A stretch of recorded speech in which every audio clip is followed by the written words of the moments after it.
Hey, what's up guys? Welcome back to the channel. So today we're going to be going over the new balances on part 2, going over the character defenses and recovery. So this is going to be for the Scourge League. The gameplay you guys are seeing just in the background over there is just going to be just me running around with a headhunter playing a Deadeye build. But nonetheless, the most important thing is to go over these newest changes. Keep in mind, just as a heads up, I'm not going to read every single piece of text on the screen. I will provide it in the pinned comment just in case any of you guys do want to read every single note here. But I'm just going to go over the important things and then I'm going to go over kind of my thoughts on these newest changes. So keep in mind this is for 3.16, which is going to be for the Scourge League. So first off, going over the important things, basically there are buffs and there are nerfs on this most recent patch note here. But pretty much what it comes down to is they're buffing defenses in almost every single category, but there are also nerfs in every single category as well due to different mechanics like acro, phase acro are completely gone. They're going to be kind of reworked essentially. But nonetheless, starting off with armor over here, previously they say if you have 10,000 armor and you took a hit that dealt 2,000 physical damage, you'd reduce that hit by 20%. Now you'll reduce that hit by 33%. Overall, it's like about a 50% difference in a buff for armor. So that's overall going to be a positive change for buffing the next league, which is pretty dang good. They're also going to be scaling at a few different things, like different auras and stuff to kind of match some of these other things. But for the most part, the important part is armor is getting a buff. Again, using some of these numbers here can be kind of a reference, but when something's hitting for an insane amount of damage, yeah, you might still get one-shotted, especially if you're going to be using just evade now, because there's no more dodge. Dodge is just like a mechanic that just got deleted. But on top of, they mentioned that armor provided by base types can now be up to 10% higher as a part of variable base system, which is detailed below, which pretty much just comes down to you can get up to 10% extra stats on like some of the modifiers, whether it's energy shield can actually go up to 20%, but pretty much just overall more stats, which is going to be a positive.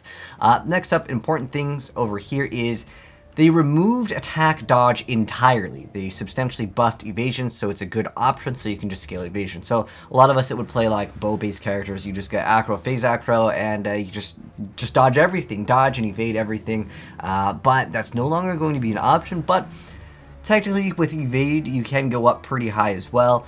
Now, instead of it being like a very high number, you need a little bit less, so pretty much what it comes down to, it's like almost like a 50% buff as well.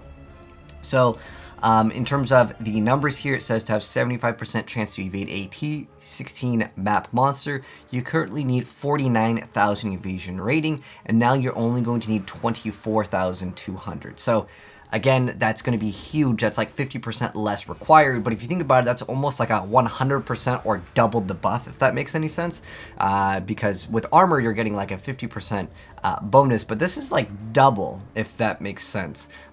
Even though the number is halved. But nonetheless, they go over a bunch of the other numbers, but that's like the one that I would consider most important, which is where you're going to be dying potentially, is on those higher tiers of maps. Or if you're earlier on, it's going to be even easier because you're going to require a lot less evasion to actually meet these requirements over here.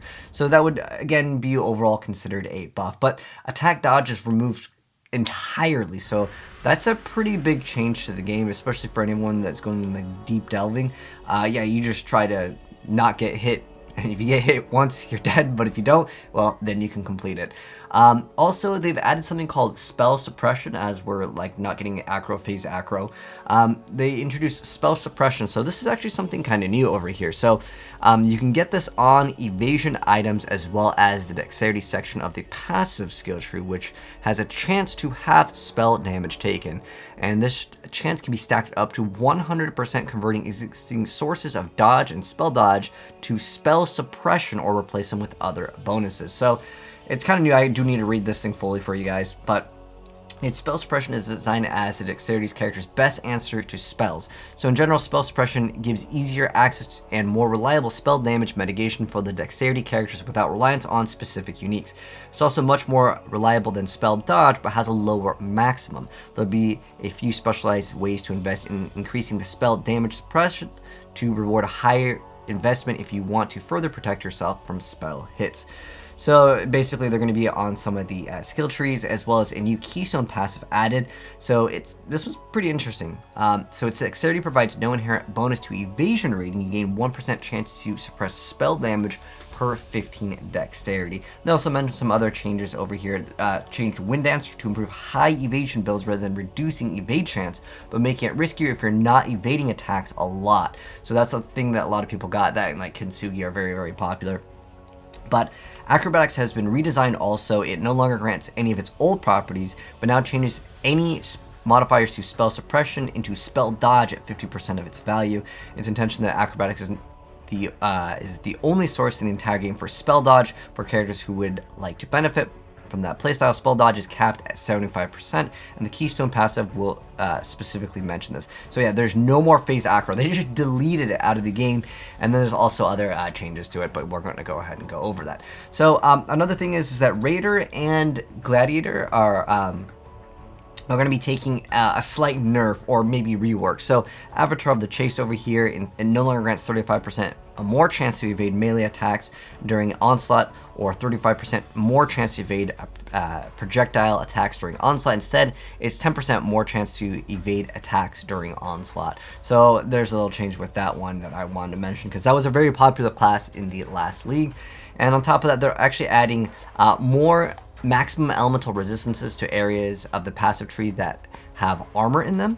So that could be nice, I guess, for survivability. Even though they're adding more of these, it's like, are we really going to be investing these points into it? And I've mentioned it before. I think adding more access to extra skill points, or maybe making it easier for people to hit like in the 98s for getting a few extra skill points. Because even if they give us these options, we still are heavily reliant on getting more damage in the game, because they nerfed damage very heavily in the last league. So that's something I'm going to mention later down the line when I check out some of the feedback, because I'm also curious to know what you guys think about these changes. But so far, we're all relatively in the positive. But the whole like dodge being completely removed, phase acro and acro just being gone, a lot of people are kind of worried about the viability of making a character that's anywhere on like the top right or bottom right side of the tree. On top of that, like I mentioned before, they are buffing Energy Shield as well. So armor got buffed, Energy Shield is also going to be getting a buff over here. There's a few changes with some of the recharge time too, but basically the Energy Shield provided by these base types can be up to 20% higher as a new variable. So you can just roll something with just more stats on it, more raw stats. It's overall going to be nice in the game. And then now they're also adding Ghost Dance as a Keystone passive. So what that is every 2 seconds you gain Ghost Shroud up to a maximum of 3. When you hit, you lose a Ghost Shroud and you recover Energy Shield equal to a percentage of your evasion rating, and you cannot recover Energy Shield above the evasion rating. They're still deciding on a specific value, and so Trickster is essentially getting reworked because of this. So it will be changed. They don't have the official change here, but I would say this is more likely going to be a nice change for anyone that's not playing it, but anyone that's playing it, I have no idea what they're going to do with it, because they didn't mention it. They're also adding a new Keystone passive called Divine Shield. So the percentage of total physical damage prevented from hits recently is regenerated as Energy Shield per second, and you cannot recover Energy Shield to above armor, and we're still deciding on the value of that. So what this kind of means is we are going to be kind of getting some support for a hybrid style of classes. And I was thinking, since I usually end up getting this armor early on, and I recommend it for a lot of people, especially during the last league when some people were having problems with not only survivability, but on top of that recovering some stats on kill. This one's really nice. So it's called Shadow Stitch.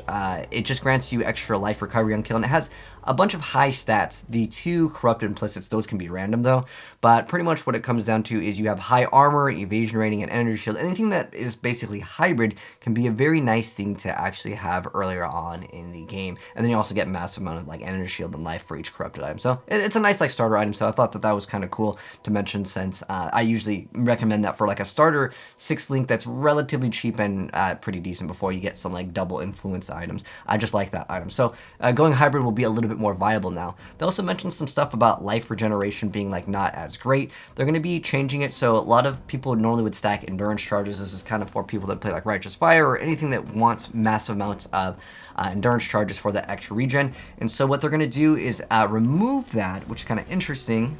But they are going to be adding more life regeneration, and it's going to be a higher value. So what they said that they're going to do with this is remove various sources of life regeneration per endurance charge or lower the values. Review those effects, and increase the amount of life that we get on the tree. So I guess it's like a give and a take with this. I mean, without the numbers, we can't really speculate on it, but I'm sure that some builds will still work, that if you're playing like Regicide, you'll get your life regen in some alternate way, but instead of stacking those endurance charges. They're adding a new passive skills clusters to the shadow area, allowing investment in the combination of life on hit, life on kill, and life leech. This also includes a source of maximum total life recovery per second from leech in the shadow area of the passive tree. They also mentioned this an energy shield recovery, so basically going to be overall, I would say, probably a buff. But remember, you're still going to have to invest into those new skills that they're adding into the game, which again, it goes back to my same point. If they're adding all these mechanics, we still need more of those skill points, because if we are going to invest in them, we're still losing out on another source of damage or other survivability. So it's going to be kind of rough for people to maybe decide what they want to go ahead and go for. Also, another big change over here, versatile combat over here. This is going to be for one of the ascendancies here. So it's now a keystone passive on the passive skill tree that grants 2% chance to block spell damage for each 1% overcapped chance to block attack damage. Also grants -25 to maximum chance to block attack damage and -25% to maximum chance to block spell damage. This means if you have 75% chance to block attack damage, allocating it gives you 50% chance to block attack damage as well as 50% chance to block spell damage. So it's going to be a nice way for you to balance out to get the extra spell block, because it's usually really easy to get the attack block, even if you're not even playing like a build that would normally run like a shield. But specifically when running staves, you're able to get pretty high attack block, but getting that spell block maxed, it will be a little bit easier now. Maybe you can consider not running glancing blows, but then again, that's another like option. It depends on like where it is exactly on the tree. Maybe you can just get both and it'll be like a viable option just to cap it out early on, then maybe respec out of one or the other ones. But that was a pretty big change. This is again for gladiators, and because of this change with gladiator, they said something about like lucky here. So they're going to be changing it. They're reworking it. They don't have a defined thing, but we're experimenting with something that makes it so the block attack damage is lucky, which if you go 50% and have it lucky, it basically rolls twice, and then you're still at 75% anyways. So it's kind of like, I feel like they're adding a lot of things that are almost unnecessary that create other things that they have to change in the game. They're also making some changes to the passive skills and the life granted by bone offerings. That was another thing to mention real quick. And then they're also making the differences with block chance and spell block. Basically, a bunch of stuff is going to have a base roll that could be higher or extra defenses. So we've added a few impactful modifiers to specific shield types, so they can roll high values of reduced extra damage taken from crits, and it can go up to 60% at the highest tier. You can also get 8% fizz damage reduction, and then extra 100 life on block, which is nice. A lot of people like to get that like life or energy shield on block, and that can get pretty nice. And basically all the rolls can be a little bit higher with some different modifiers. If you want to read all of it, again, you can either pause this video, or I'll have the whole thing pinned just because I don't want to make this video way too long, because it already is quite long. This is actually one of the biggest changes and one of my concerns for this league mechanic. Now blind is taking a huge nerf, so blinded now causes targets to have 20% less accuracy and evasion rating. This changes making it so blind is no defensive to characters who have no evasion, but helps if you do. It actually gets a buff over here, so if you want to lower the evasion rating of evasive monsters, making them easier to hit, that can be kind of nice to have. But really what it comes down to is for builds that would run just like the Pandemonious, like for example my Eye of Winter build. I love this thing, making it so you blind the enemies, or you can run Flesh and Stone. That was another defensive category that was really easy just to throw it on, and it would give you massive amounts of defensive bonuses. But now it's no longer going to be offering that, so that is a big change over here. And I would say overall, this is going to be a huge nerf for certain characters that like to rely off of blind, but have no extra evasion rating to really complement it. Unless you're doing like, you can crit enemies when they are blind, then at that point, if you're doing it like offensively, you probably won't notice too much of a difference here. In fact, it'll be even better. But for the defensive side of blind, yeah, it is going to be a huge nerf. I know a lot of people are worried about this, but like I said, it's going to make Pandemonium probably a lot cheaper, and probably people are going to be dropping this. So it's kind of an expensive item, and even when I was playing, like, I would recommend it in build guides, but a lot of people are like, it's super expensive, but it'll probably drop down in price because of this, which is a really good item. But yeah, so what blind does, I just opened this up on the wiki, it's a debuff that makes the chance to hit the affected target by 50%, and now you just get an extra, and basically it's a chance for it to like be a little bit better with your evasion rating, so it's a huge nerf. As of this, they are going to be changing Flesh and Stone, so it's going to be only a 25% reservation. It used to be like earlier on, I believe it was even at 10%, which was really good, but now it's just like there's no real point of running it. If you're just trying to run it for the blind. But Temper Shield has been reworked to have 25% reservation effect, and you get a large amount of spell block. There's no official number for this yet, but it's immunity to shock, which can be quite nice. And it has the property of shooting out lightning on block, which is kind of nice. And Arctic Armor was already buffed. And now, to get to immunity to freeze, you just run the new Brine Pantheon, and you'll just be immune to freeze. So that's going to be very nice. There's also another thing that I do want to mention for damage over time. There's one, I think it's at the top over here, that is important. Oh, basically, okay, is it right here? Okay, here's another new Keystone passive. This is what I wanted to go over next. So it's some of the areas of the passive tree. They mention it's not really good to have mitigation against damage over time. They're changing, so there's a new Keystone passive added to the shadow area called Leth Shade. So you take 75% less damage over time if you started taking damage over time in the past second. 100% more duration of ailments on you. You can get ailment immunity real easy with... there is something, what is it, Purity of Elements. It gives you just full immunity, and you get some extra stats because it did get buffed. If you guys haven't seen the last video, definitely check the pinned comment. I'm going to also include that one that goes over part 1. It has a lot of different ailments discussions. But for the most part, if you can just be completely immune to ailments, which is not that difficult, freeze is completely free. You can get a corruption on a ring that is relatively easy to get to be immune to ignite, and then you can just spec a little bit into the skill tree for shock if you want to, and then you'll be a-okay, and you basically have a huge amount of survivability. So this is a nice little new Eric Keystone passive in the shadow area. And then they're also changing Fortify. This is going to be a really big change.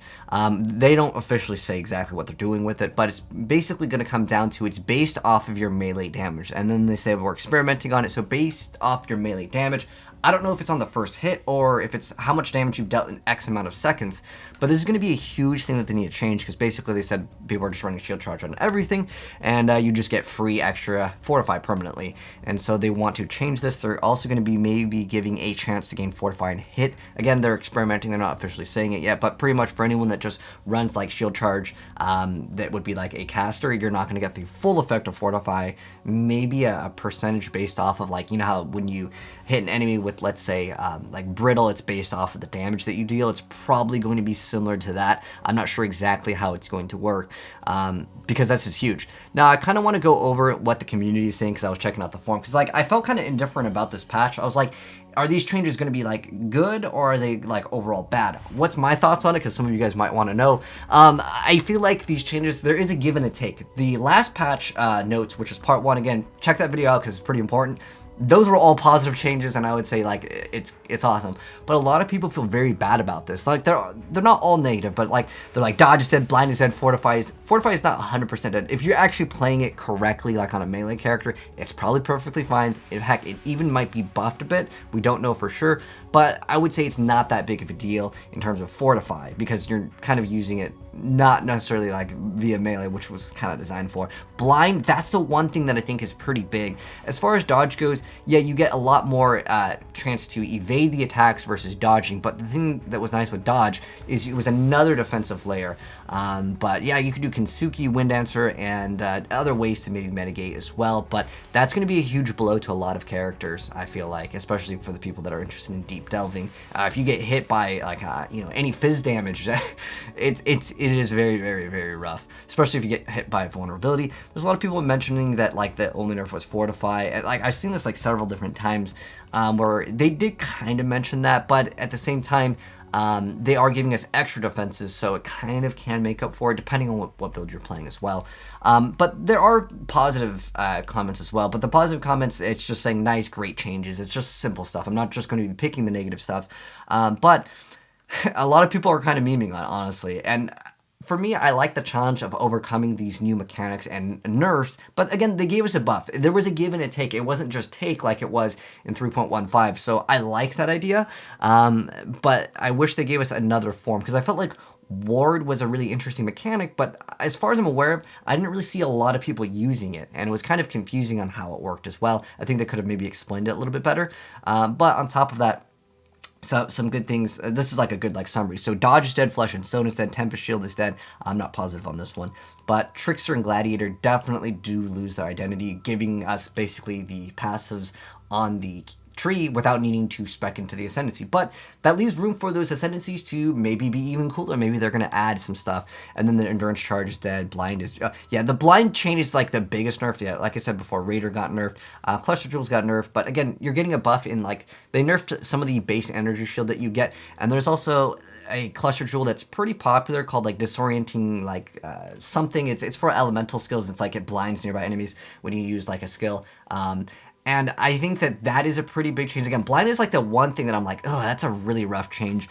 And then Fortify is dead for, again, people that aren't going to be using it. But there might be a way to scale it so you're going to be A-okay on it. But again, I don't know. But Energy Shield is buffed over here, and Armor Evasion heavily buffed, and that's it. So this guy did a pretty good job in summarizing it. And again, mixing in all these other defensive layers, like I said before, Shadow Stitch can be very good, or any hybrid build can definitely make use of these new changes. So I think it's kind of nice. And then there's other people that are arguing here that Blind is not dead. Technically, Blind got a buff if your character is going to get some extra, chance to hit the enemy because it's lowering their evasion rating. I think it can be nice, and they are removing dodge. It did become very powerful. Again, you would just be able to not get hit. And then Fortify was meant for melee, like I mentioned before, and basically people were using it, which is shield charge.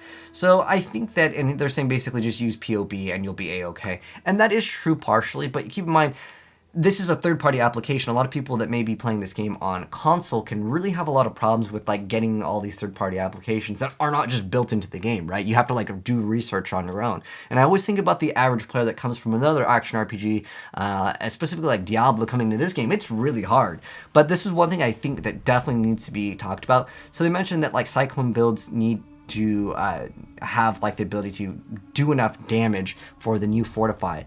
Basically, they're saying that if you're attacking very, very fast versus big hitting hits, what's the benefit of Fortify? Is it going to be based off of damage that you've dealt in the X amount of seconds that have to be melee? Or is it going to be based off the initial hit? Because I know some people like to do Leap Slam plus Fortify, and then you'll be A-okay if you have enough damage on it. But if you are using Fortify that's not in your main 6th link or your main attack, you're not going to be able to get the same effect of Fortify. Again, that's going to be something that they're going to have to change. And on top of that, I saw a lot of people talking about they're just making unnecessary changes because now we have to have that different form of spell mitigation with the reduction of it. And it just seems like they're adding a lot of layers of changing current mechanics when they could just be adding new mechanics to make it a little bit more interesting. Even though they are adding new things, taking away things is always going to make the players feel like, whoa, what the heck, this is my favorite thing. I like getting acro, phase acro, I'll get it every single time. This is how I like to play the game, and they can no longer play the game. Some people were being a little dramatic, saying that I'm not playing this game anymore, but that happens, and then they go play it anyways. But here's what I think overall from my changes, these changes. I'm just going to wrap up my thoughts. I think these changes, there is a give and a take, so there's at least some room for creativity, and I always think that that's a cool innovation in a game where people have been playing the game for a long time. It changes it up, so you're going to have to change up, certain things. But I could definitely understand why some people are getting upset. For me, the biggest change is Blind is being changed, and I don't really like that, as I really like Pandemonius on not only Ice Shot builds, but on top of that, the new Eye of Winter, I really liked it, and this is just, that's a huge nerf to, Blind. But other than that, I would say overall the changes are positive, and I personally am not going to be affected by them too much, and I still think that it's okay minus Blind. Blind should have probably changed or stayed the same, and even giving the extra buff of giving the accuracy or the evasion rating, lowering it, would be okay as well. just as a straight buff. But again, when you have nerfs and buffs, some people get upset. But if you just have buffs, I'd say overall people would be excited. But anyways, this video is longer than necessary now at this point. But thanks for watching. I'm curious to know your guys' thoughts down below in the comment section below. And if you guys want to check out part 1, again, it'll be pinned there, and as well as the full thread. In case any of you guys want to read every single patch note here, I just kind of went over like the things that I felt like were most important. But take care, guys. And if you guys want to see part 3, which it's not out yet, but it'll be out tomorrow once they do announce it. But if you do want to see that, and this is your first time here, hit subscribe and turn on that bell, and you'll definitely see it very soon. But take care, and I'll catch you guys in the next video, and I'm out. Peace.